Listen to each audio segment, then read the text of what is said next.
last one for the day because I'm done, I'm sore and I'm not as healed as I thought I was, but there we go.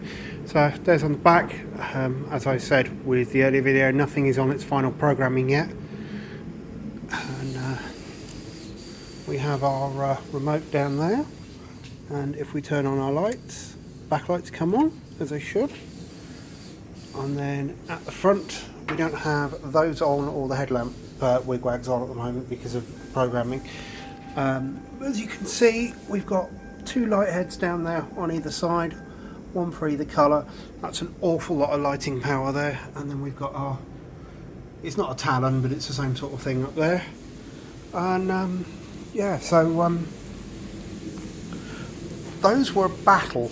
They really were an absolute battle to get those backlights working. There was some,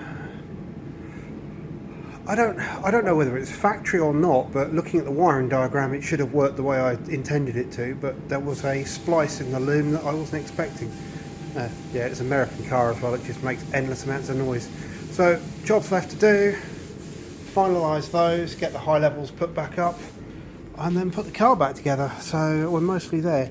I've got wires up here, we're waiting on some LED lights that will go up there.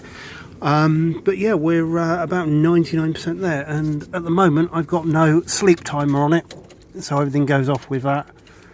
Backlight doesn't come on without the ignition on, but that's expected. But yeah, nearly there. It's not taken quite 2 days yet, it's getting close, but there's been issues that I didn't expect. So we had no reversing lights, so I had changed the bulbs on them. Normally that would be an easy thing, but no, special bulbs, so we had to order those in and get them done. Cleaned up a lot of paint overspray on the bulbs on that side. Those bulbs were mostly yellow. Someone had taken that cluster out and then just sprayed it. Depending on how I do with time, I might take that apart and do the same, and I might see if I can get something onto that just to get rid of the worst of that paint. But really that's not what it's here for, so I'm not too worried about that. So yeah, nearly there.